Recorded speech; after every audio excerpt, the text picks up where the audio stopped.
Halo, namaku Udin. Kali ini kita akan belajar bersama pada tema 8. Apa yang akan kita pelajari? Yang pertama yaitu aturan yang ada di rumah. Yang kedua, cara membaca jam. Dan yang ketiga adalah penggunaan huruf kapital. Nah, di sini anak-anak antara aturan dan juga penggunaan huruf kapital. Oke, jadi di pertemuan sebelumnya kita sudah membahas sedikit tentang aturan juga ya. Nah, sekarang kita akan bahas lebih khusus yaitu tentang aturan yang ada di rumah. Dan lain sebagainya. Nah, anak-anak dipersilakan untuk menyimak. Apakah anak-anak sudah siap?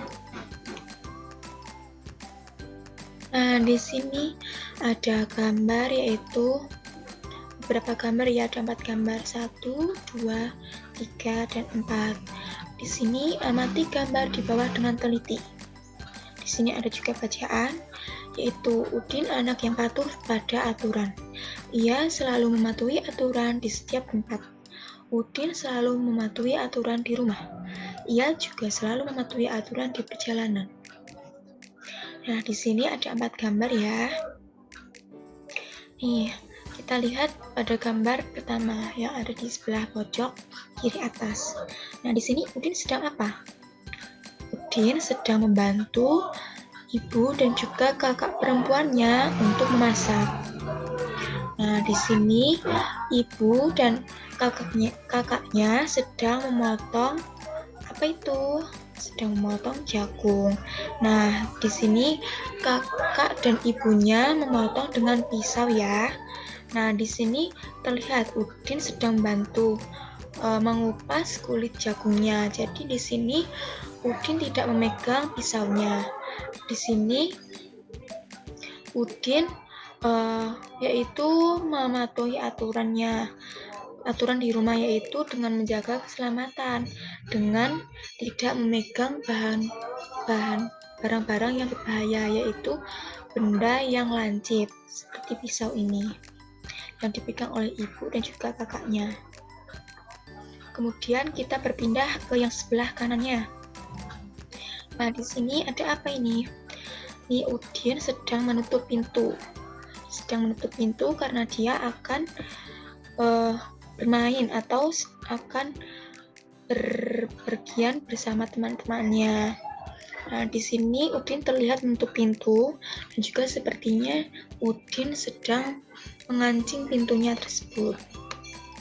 Nah, aturan apa yang ada di rumah dan ditaati oleh Udin di sini?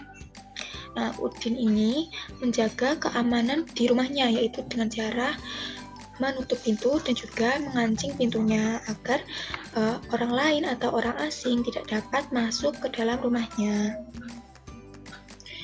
Kemudian yang selanjutnya di sebelah kiri bawah ini ada apa? Lihat di sini Udin terlihat sedang menaiki sebuah kendaraan umum ya bersama dengan teman-temannya dan juga ibu guru. Nah, di sini Udin menggunakan sabuk pengaman di dalam kendaraan umum ini. Nah, tujuannya untuk apa? Agar terhindar dari permasalahan-permasalahan yang mungkin saja terjadi ketika menaiki kendaraan umum, contohnya seperti kecelakaan. Nah, di sini Udin mengantisipasi terjadinya kesalahan atau yang dapat terjadi apabila dia menaiki sebuah kendaraan umum, yaitu dengan menggunakan sabuk pengaman, sehingga dia diharapkan tidak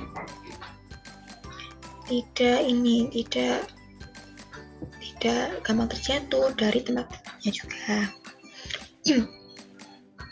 Kemudian yang selanjutnya di sini sebelah kanan bawah, pojok kanan bawah ini ada Udin dan juga teman-temannya bersama ibu guru yang sedang akan menyeberang jalan. Nah, di sini terlihat ya, Udin dan teman-temannya ini menyeberang di mana?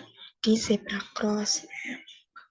Di sini ibu guru dan juga bapak guru membantu Udin dan juga teman-temannya untuk menyeberang dari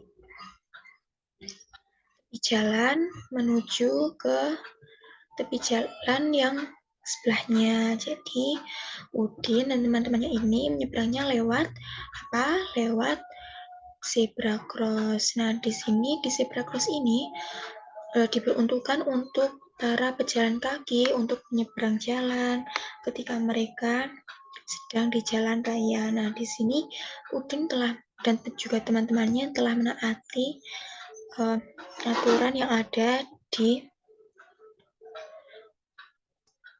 jalan ini. Nah, oke, yang selanjutnya. Nah, di sini apa saja yang dilakukan Udin pada setiap gambar? Tadi kita sudah jelaskan ya. Yang pertama tadi apa? Udin bantu kakak dan juga ibunya untuk memasak dengan cara mengupas jagung tanpa menggunakan bahan atau barang yang berbahaya. Kemudian yang sebelah kanannya ini Udin mengunci pintu ada di rumahnya untuk mencegah orang asing yang masuk. Dan juga yang sebelah kanan, yang sebelah kiri bawah ini Udin menggunakan sabuk pengaman ketika mengendarai kendaraan umum. Dan juga yang terakhir ini, gambar terakhir, Udin dan juga teman-temannya menyeberang di zebra cross. Nah, apa kamu setuju dengan apa yang dilakukan Udin? Nah, apakah anak-anak setuju dengan apa yang dilakukan Udin? Oke, baik. Jadi, kita setuju ya untuk apa saja yang dilakukan Udin, karena Udin ini telah mematuhi aturan-aturan yang ada di rumah, yang ada di tempat umum, dan juga aturan di perjalanan. Nah, selanjutnya, nah ini ada juga gambar. Amati gambar di bawah dengan teliti. Kegiatan apa saja yang dilakukan Udin? Nah, di sini ada gambar ya, ada 3 gambar. Yang pertama, Udin sedang makan sarapan. Kemudian yang sebelah kanannya ini, Udin sedang berpamitan atau bersalaman dengan orang tuanya. Dan juga di sebelah kanannya lagi, Udin sedang mengunci pintu. Oh, maaf. Nah, di sini Udin sedang membuka pintu ketika dia pulang sekolah. Nah, di sini di belakang gambarnya ini ya, Udin ini berkegiatan. Nah, di belakangnya ini ada gambar apa? Gambar jam. Nah, anak-anak, di sini ada gambar jam ketika Udin tadi apa? Sarapan ya, sarapan sebelum berangkat sekolah. Kemudian ada juga jam ketika Udin akan berangkat sekolah, dan juga ada juga jam ketika Udin pulang sekolah. Nah, di sini apakah anak-anak sudah tahu Udin ketika makan sarapan ini sebelum berangkat sekolah ini jam berapa? Nih, ya. Juga ini ketika Udin bersama dengan orang tuanya ketika akan berangkat sekolah ini jam berapa? Dan juga ketika pulang sekolah ini jam berapa? Nah, silahkan anak-anak untuk memikirkan dulu, berdiskusi dulu ini jam berapa gitu. Oke, apakah sudah selesai diskusinya? Baik, di sini kita akan membahas satu-satu tentang jam yang ada di belakang ini, di belakang. Ketika Udin makan, ketika Udin akan berangkat sekolah, ketika Udin membuka pintu ketika pulang sekolah. Kita lihat ya jam berapa saja. Nah, oke, di sini sebelum kita mengetahui tadi Udin berangkat dan juga pulang jam berapa saja. Nah, amati gambar di bawah ini dengan teliti. Ini tadi gambar apa? Gambar jam. Nah, apa yang anak-anak ketahui tentang jam? Jadi, jam ini ada apa saja? Yang pertama, ada angkanya. Ya, ada angka. Ada angka 1, 2, 3, 4, 5, 6, 7, sampai angka 12. Jadi, satu di jam ini ada berapa angka? Ada 12 angka, dari 1 hingga 12.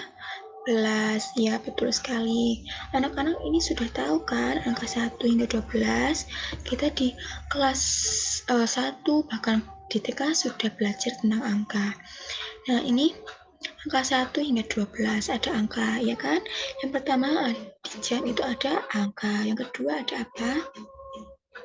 Ada baterai. Nah, jadi di belakang jam ini pasti ada baterai yang dapat menggerakkan apanya ini jarumnya. Jadi jarumnya nanti akan bisa bergerak karena ada baterainya. Kemudian yang selanjutnya ada juga jarum. Nah, ini ada berapa jarum di sini? Ada 1, ada 2, ada 3. Nah, di sini ada 3 jarum. Nah, di sini anak-anak apa ada yang tahu perbedaan antara jarum yang 1, 2, dan 3 ini apa? Jadi, ketiga perbedaan ini terletak pada panjang dari jarumnya ya. Jarum yang pendek ini, nah yang menunjukkan ke angka berapa? 6. Terus yang lebih panjang ini menunjuk ke angka 12. Kemudian yang sebelah sini menunjuk ke di antara 7 dan 8. Oke, yang selanjutnya. Nah, di sini ada satuan dalam waktu. Nah, di jam ini anak-anak tahu kan, untuk jam ini termasuk salah satu satuan dalam waktu. Ada apa? Ada detik, ada menit, dan juga ada jam. Nah, jadi satuan waktu ini disimbolkan pada jarum-jarum yang ada pada jamnya. Nah, jadi untuk satuan dalam detik ini disimbolkan dalam jarum yang paling panjang di jamnya ini. Jadi yang sebelah sini ini antara 7 dengan 8. Kemudian satuan dalam menit. Nah, menit ini yaitu pada jarum yang lebih panjang daripada jarum yang merah ini, jarum yang berwarna hijau ini ya. Jadi ini menunjukkan satuan dalam menit. Kemudian di sini ada juga satu lagi, yaitu satuan dalam jam. Nah, di sini ditunjukkan pada angka ke-6. Kemudian di sini, nah di sini ada keterangan juga 1 jam sama dengan 60 menit, 1 menit sama dengan 60 detik. Nah, ini anak-anak pasti belum terlalu paham tentang ini. Nah, kita akan belajar ini di kelas yang lebih tinggi lagi. Nah, tapi di sini Ibu ingin anak-anak lebih tahu tentang ininya dulu, tentang konsepnya dulu ya. Jadi untuk 1 menit ini dapat ditunjukkan di ini antara angka 12 ke yang ini sebelah sini. Garis yang pertama setelah angka 12 ini dinyatakan dengan 1 menit. Nah, 1 menit ini sama dengan 60 detik. Nah, jadi untuk satuan terkecilnya itu dalam waktu adalah yang paling kecil adalah detik, kemudian yang lebih besar menit, dan juga jam. Ini 1 menit sama dengan 60 detik. Jadi antara ini, antara jarum antara 12 hingga ke yang ini, sampingnya 12 ini, garis yang sampingnya 12 ini, sama dengan 1 menit. Nah, 1 menit itu 60 detik. Nah, 60 detik itu ini, jarum yang paling panjang ini berletak dari angka 12 menuju ke kanan ya. Kalau jam itu mutarnya ke arah kanan, ya kan? Nah, jadi ini, yang ini, jarum yang paling panjang ini berletak ke angka dari 12 ke menuju 12 lagi. Nah, ke sini lagi. Nah, ini dinamakan dengan 1 menit. 1 menit itu 60 detik karena di antara ini garis-garisnya ini ada 60. Oke, yang selanjutnya ini kan ada 1 jam sama dengan 60 menit. Nah, di sini tadi kan sudah ada menit ya. Sudah ada 1 menit sama dengan 60 detik. Nah, di sini ada juga 1 jam sama dengan 60 menit. Nah, di sini 1 jam itu ditunjukkan ketika misalnya ini jarum yang paling pendek ini yang berwarna merah, ini dari angka 6 menuju ke angka 7. Nah, dari angka 6 ke angka 7 ini, jarum yang menitannya ini, yang panjang ini, bergerak terus berputar gini dari angka 12 ke angka 12 lagi. Jadi nanti dari angka 6 ini menuju ke angka 7. Nah, nanti jarum panjangnya ini di angka 12 lagi begitu. Itu dinamakan dengan 1 jam. 1 jam sama dengan 60 menit. Oke, di sini dapat dipahami. Baik, lanjut. Nah, di sini kita tadi kan sudah membahas tentang jam ya, detik, menit, dan juga jam. Nah, di sini kita kembali ke gambar yang tadi Udin ya.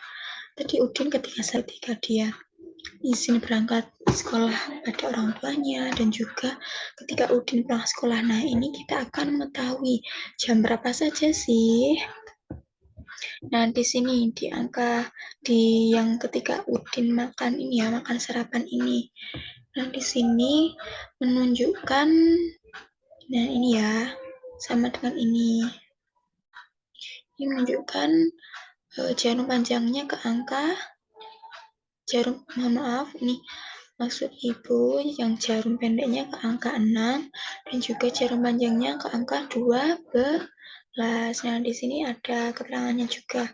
Jarum pendek menunjuk angka 6 di sini dan jarum panjang menunjuk angka 12 di sini ya. Nah, di sini dibaca pukul 6. Nah, jadi ketika jarum pendek menuju angka 6 dan jarum panjangnya menuju angka 12, ini dibaca pukul 6. Nah, jadi untuk detikannya ini yang jarum yang paling panjang ini tidak dianggap. Oke, dapat dipahami? Oke, yang selanjutnya ini ada juga ketika Udin berpamitan dengan orang tuanya. Berangkat sekolah ini jam berapa ya? Kita lihat di sini keterangannya, yaitu jarum pendek menunjuk angka 7 di sini. Nah, jarum pendeknya menunjuk ke angka 7 dan jarum panjangnya menunjuk ke angka 12. Nah, jadi jika jarum pendeknya ke angka 7 dan jarum panjangnya ke angka 12 itu dibaca pukul 7. Betul sekali. Nah, yang selanjutnya nih, yang terakhir nih, gambar Udin ketika pulang sekolah. Gambar Udin ketika pulang sekolah ini menunjukkan angka berapa ini jarum pendeknya? Menunjuk ke angka 11 dan jarum panjangnya menunjuk ke angka 12. Oke. Nah, ini dibaca pukul 11. Oke, di sini ada yang ingin ditanyakan dulu tentang bagaimana membaca jam. Apakah anak-anak sudah paham? Oke, jika sudah paham, Ibu akan melanjutkan lagi untuk yang selanjutnya ya. Oke, yang selanjutnya. Nah, ini tentang apa ya nih? Apa isi teks berikut? Nah, aturan ketika sarapan pagi. Nah, tadi kan Udin sudah sarapan pagi. Sarapan itu pasti pagi ya. Kalau siang itu namanya makan siang. Nah, kalau makan malam itu juga namanya makan malam. Nah, namun kalau makan ketika pagi itu namanya sarapan. Tadi kan Udin sudah sarapan ya. Kita sudah tahu Udin tadi sarapan jam berapa? Pukul 6. Oke, nah di sini ada bacaan nih tentang aturan ketika sarapan pagi. Nah, kita tadi kan sudah membahas tentang aturan. Nah, kira-kira ini anak-anak tahu nggak sih apa itu aturan? Jadi untuk aturan ini dinamakan dengan sesuatu yang tidak tertulis tapi harusnya dilakukan oleh kita, karena di aturan ini dapat mempermudah kita dalam kehidupan sehari-hari. Untuk aturannya, kita akan baca apa sih isinya dari bacaan ini. Nah, di sini ada aturan ketika sarapan pagi. Sarapan pagi ada aturannya. Aturan itu berguna untuk menjaga kesehatan tubuh. Kesehatan tubuh sangat penting. Tubuh yang sehat akan terhindar dari penyakit. Penyakit yang muncul disebabkan sering lalai dengan aturan. Nah, ini ya, akibat dari lalai mengikuti aturan, tidak patuh dengan aturan, nah dapat juga menyebabkan penyakit. Nah, oleh sebab itu, aturan ketika sarapan pagi harus dipenuhi. Nah, aturan ketika sarapan pagi yang harus dipenuhi antara lain, yang pertama adalah mencuci tangan sebelum makan hingga bersih. Nah, untuk mencuci tangan ini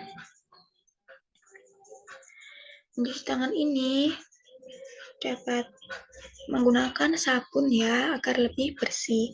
Jadi jika anak-anak mencuci tangan tapi dengan air mengalir saja itu kurang bersih. Jadi anak-anak harus menggunakan sabun agar lebih bersih. Jadi untuk mencuci tangannya, anak-anak tahu kan, untuk mencuci tangannya itu dengan di sela-sela pergelangan, di sela-sela jari, ruas-ruas jari ini. Jadi seperti ini. Kemudian juga di yang kuku-kukunya ini. Nah, kukunya seperti ini. Nah, anak-anak, nah ini kukunya sudah dipotongi atau belum? Jika belum, nanti ketika sudah pelajaran ini sudah selesai, nanti anak-anak dapat memotong kuku lebih dahulu agar tidak ada kuman-kuman yang menempel di ini sela-sela kuku-kuku ini, karena dapat menyebabkan penyakit. Oke. Yang selanjutnya, nomor 2 aturannya adalah duduk dengan posisi yang benar. Nah, posisi yang benar itu dengan tegak, posisi tegak dan tidak membungkuk, tidak dengan tidur, dan juga tidak dengan kakinya diangkat ke atas meja, itu tidak benar. Nah, duduk dengan posisi benar ini, kakinya itu di bawah dan juga tangannya di atas meja, kemudian memposisikan ketika kita akan makan. Kemudian yang ketiga ini, mengambil makanan dan minum dengan tertib. Nah, di sini ketika makan ini, biasanya anak-anak ini berebutan nggak sama kakak atau adiknya. Jadi untuk mengambil makanan dan juga minuman ini, anak-anak ini tidak boleh berebutan ya dengan kakak, dengan adik, itu karena itu tidak baik. Oke, jadi harus dengan tertib. Jadi misalnya anak-anak ini belum bisa mengambil sendiri makanan, nah bisa minta tolong ke kakaknya atau juga orang tuanya, ke ibunya atau juga ke ayahnya untuk meminta tolong mengambilkan makanan juga minuman. Oke, yang keempat ini berdoa kepada Tuhan sesuai ajaran agama yang dianut. Nah, di sini apa ini? Berdoa kepada Tuhan sesuai ajaran agama yang dianut. Nah, di sini kita berdoa terlebih dahulu. Nah, di sini berdoa ini diharapkan agar makanan yang kita makan ini dapat bergizi, dapat bermanfaat kepada kita ketika sudah kita makan. Oke, yang selanjutnya yaitu yang kelima, yaitu makan dengan pelan-pelan dan tidak terburu. Nah, ini makannya pelan-pelan dan tidak terburu. Nah, kalau kita mau berangkat sekolah ya, tadi ketika sarapan tadi, kita makannya itu tidak boleh buru-buru. Nah, jika anak-anak misalnya makannya hampir jam 7, nah, harusnya itu kan anak-anak kan harus sudah mau berangkat sekolah ya. Jadi anak-anak itu seharusnya makannya sebelum menuju jam 7 gitu, agar tidak terburu-buru dan dapat menikmati makanannya.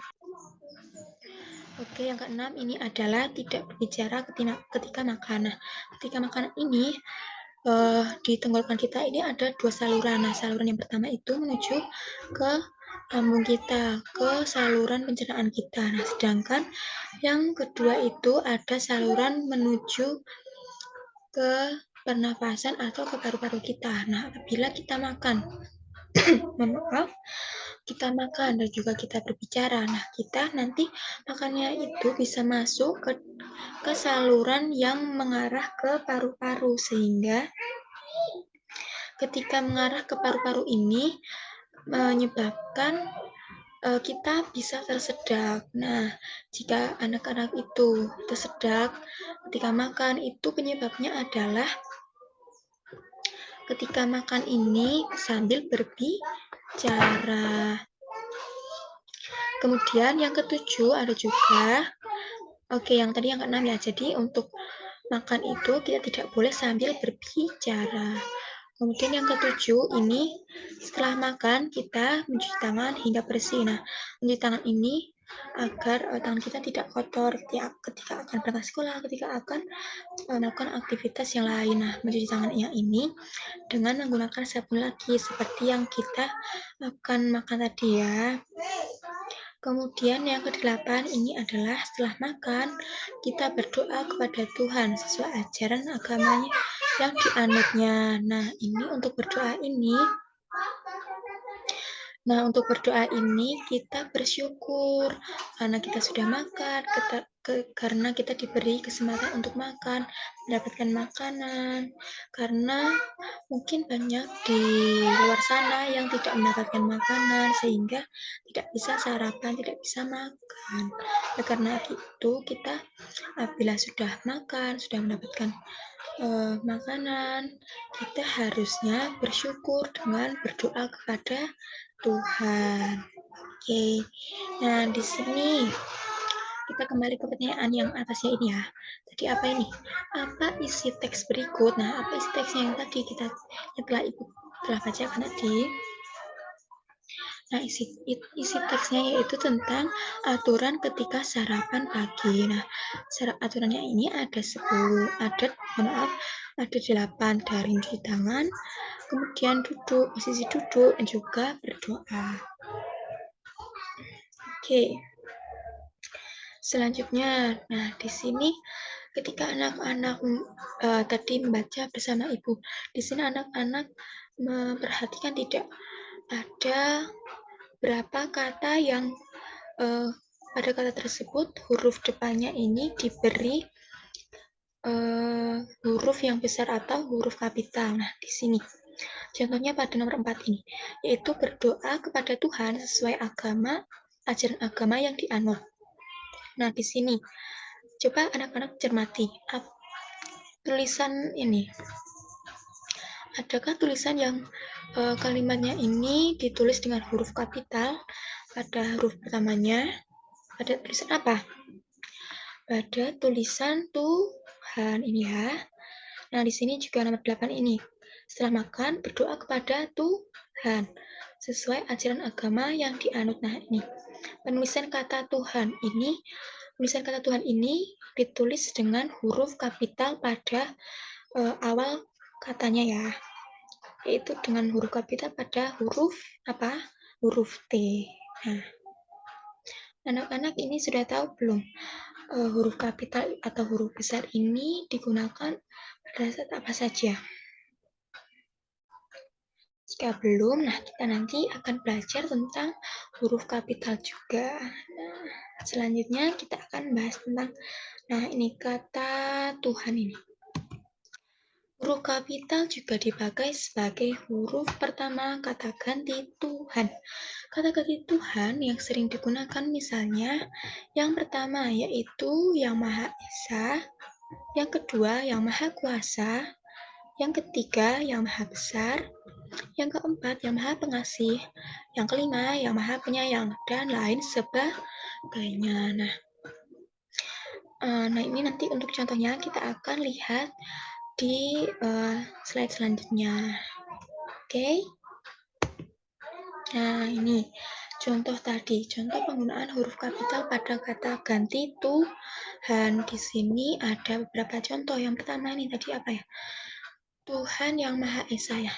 Nah, ini yang termasuk kata ganti Tuhannya, yang ditulis dengan huruf kapital. Oke, kita coba baca yang pertama ini, yaitu semoga Tuhan yang Maha Esa melindungi kita dari bahaya. Nah, Tuhan yang Maha Esa ini ditulis dengan huruf kapital pada huruf pertamanya. Hanya huruf pertamanya, tidak semuanya. Jadi, nih pada kata pertama, Tuhan. Nah, ini ditulis dengan huruf kapital T-nya, hanya T-nya saja. Kemudian, yang Maha Esa. Ini huruf pertamanya yang juga ini ditulis dengan huruf kapital atau huruf besar. Maha ini juga ditulis dengan huruf kapital pada awalnya saja, dan juga Esa ini ditulis dengan huruf kapital pada awalnya saja.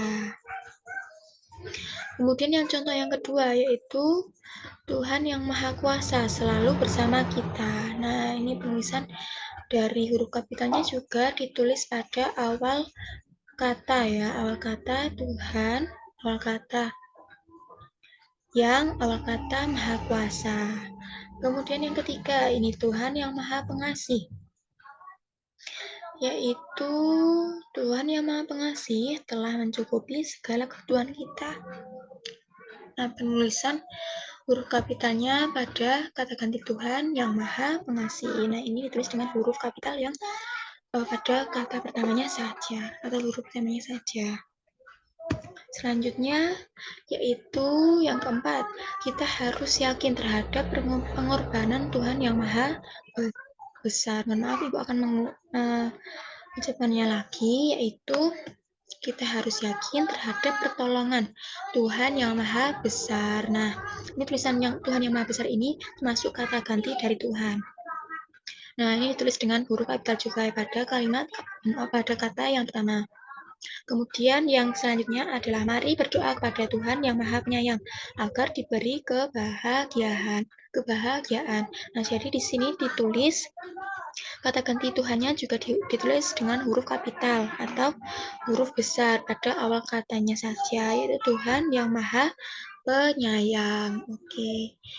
Nah, di sini di antara kelima contohnya ini tadi, anak-anak sudah paham atau belum untuk penggunaan huruf kapital pada kata ganti Tuhan?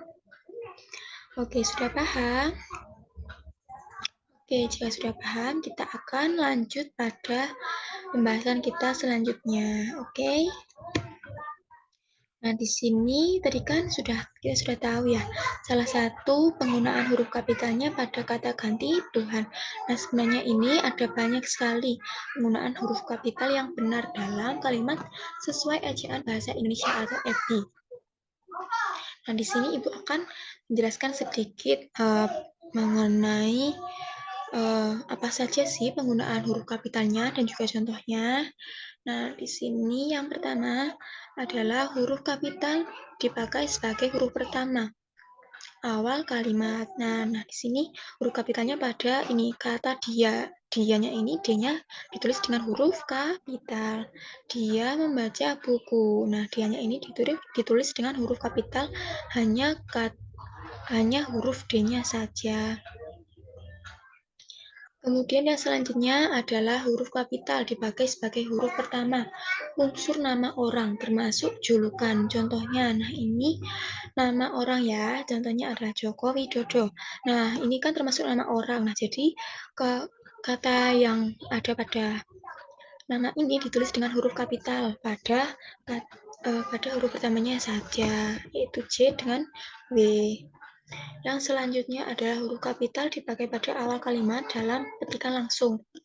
Contohnya, adik bertanya, kapan kita pulang? Nah, di sini ada tanda petik ya. Di sini di belakangnya juga ada tanda petik juga. Nah, di sini sepertinya Ibu belum menulisnya, mohon maaf. Jadi, nah di sini huruf kapital dipakai pada awal kalimat dalam petikan langsung. Nah, maksudnya di sini nih, kapannya ini ditulis dengan huruf kapital pada huruf K-nya saja karena dia di dalam petikan langsung. Petikan langsungnya ini maksudnya ini. Kapan kita pulang? Oke, yang selanjutnya adalah huruf kapital dipakai sebagai huruf pertama setiap nama agama, kitab suci, dan Tuhan, dan juga kata ganti untuk Tuhan. Nah, tadi kan kita sudah tahu tentang kata ganti Tuhan. Jadi, tadi sudah termasuk salah satu contoh dari kata ganti Tuhannya. Contohnya ini adalah Islam dan juga Alkitab. Nah, ini juga Islam juga Alkitab ini ditulis dengan huruf kapital atau huruf besar pada kata atau huruf depannya saja, yaitu misalnya ini Islam, I-nya ditulis dengan huruf kapital, dan juga Alkitab ini ditulis dengan huruf kapital pada A-nya saja. Yang selanjutnya yaitu huruf kapital dipakai sebagai huruf pertama unsur nama gelar kehormatan, keturunan, keagamaan, atau akademik yang diikuti oleh semua orang, diikuti oleh nama orang. Contohnya oleh Raden Ajeng Kartini. Nah, ini kan namanya Kartini, pahlawan kita ya. Nah, ini nama gelar kehormatannya itu, maaf, untuk nama keturunannya itu adalah Raden Ajeng. Nah, jadi karena diikuti dengan nama orangnya yaitu Kartini, jadi ditulis dengan huruf kapital pada awal katanya. Itu pada Raden, Ajeng, dan Kartini, R, A, dan juga K. Kemudian yang selanjutnya adalah huruf kapital dipakai sebagai huruf pertama unsur nama jabatan dan pangkat yang diikuti nama orang. Nah, siapa presiden kita?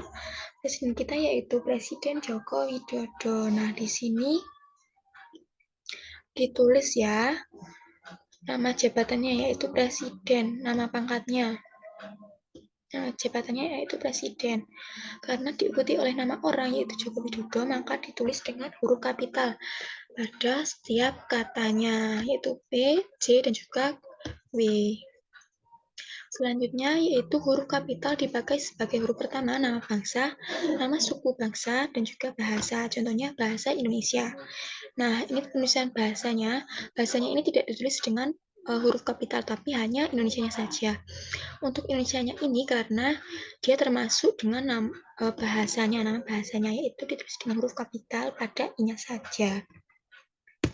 Selanjutnya yaitu penggunaan huruf kapital dipakai sebagai huruf pertama nama tahun, bulan, hari, dan juga hari besar atau hari raya. Nah, contohnya yaitu bulan Desember.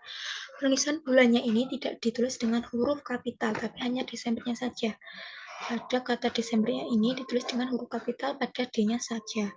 Kemudian huruf kapital dipakai sebagai huruf pertama nama geografi. Contohnya pada daerah Jakarta. Nah, Jakarta ini ditulis dengan huruf kapital pada awal katanya saja. Selanjutnya yaitu huruf kapital dipakai sebagai huruf pertama atau semua kata dalam nama negara, lembaga, badan, organisasi, atau dokumen. Nah, di sini yaitu contohnya Republik Indonesia. Nah, di sini ditulis dengan Republiknya ini, karena dia adalah nama negara Indonesia ini, maka misalnya Republik Indonesia ini ditulis dengan huruf kapital pada awal dan juga pada kata pertama dan juga kedua pada awal katanya. Nah, dan juga yang terakhir ini ada juga huruf kapital dipakai sebagai huruf pertama setiap kata termasuk unsur kata ulang sempurna di dalam judul buku. Contohnya yaitu buku Habislah Gelap Terbitlah Terang. Nah, ini karyanya siapa? Raden Ajeng Kartini. Nah, tulisan bukunya ini ditulis dengan huruf kapital pada awal katanya. Kemudian yang selanjutnya adalah huruf kapital dipakai sebagai huruf pertama unsur singkatan nama gelar, pangkat, atau sapaan. Nah, contohnya Ibu Misel. Ibu Misel ini gelarnya adalah SPD atau Sarjana Pendidikan. Jadi ditulisnya adalah Miselia Sarjana Pendidikan. Nah, ditulisnya itu dengan huruf kapital atau huruf besar di bagian awalnya saja. Oke, nah di antara penggunaan huruf kapital ini hanya sebagai selingan saja ya anak-anak. Nah, untuk pertemuan kita kali ini lebih fokus pada apa tadi? Tentang penggunaan huruf kapital pada kata ganti kata ganti Tuhan. Jadi kita sudah membahasnya. Oke, dapat dipahami? Oke, yang selanjutnya. Ayo bernyanyi. Nah, di sini ada sebuah lagu Terima Kasih Ya Tuhan. Ciptaannya oleh A.T. Mahfud dengan birama 2/4. Nah, di sini sebelum kita bernyanyi, kita menyanyikan lagu ini karena kita berterima kasih pada Tuhan karena sudah memberikan segala sesuatu yang kita minta, yang sudah kita inginkan. Tuhan itu yang mengabulkan, yang akan mengabulkan apa saja yang akan kita minta kalau kita memintanya dengan sungguh-sungguh. Nah, oleh karena itu kita akan berterima kasih pada Tuhan dengan salah satunya dengan menyanyikan lagu ini. Nah, sebagai rasa syukur kita, sebagai ungkapan kita bersyukur kepada Tuhan. Nah, sebelum kita bernyanyi, kita akan memahami dulu bagaimana nadanya, bagaimana cara menyanyinya. Nah, di sini ada apa ini? Ada lambang kurang dari, ada lambang lebih dari. Nah, di sini Ibu akan menjelaskan sedikit tentang itu. Tanda lebih dari berarti tekanan nada dari kuat perlahan melemah. Kemudian tanda kurang dari berarti tekanan nada lemah. Ada lagu berbirama 2/4. Secara alami tekanan kuat terdapat pada ketukan pertama, sedangkan tekanan lemah pada ketukan kedua. Oke, dapat dipahami? Nah, untuk lebih memahaminya kita akan menyanyikan lagunya ya. Oke.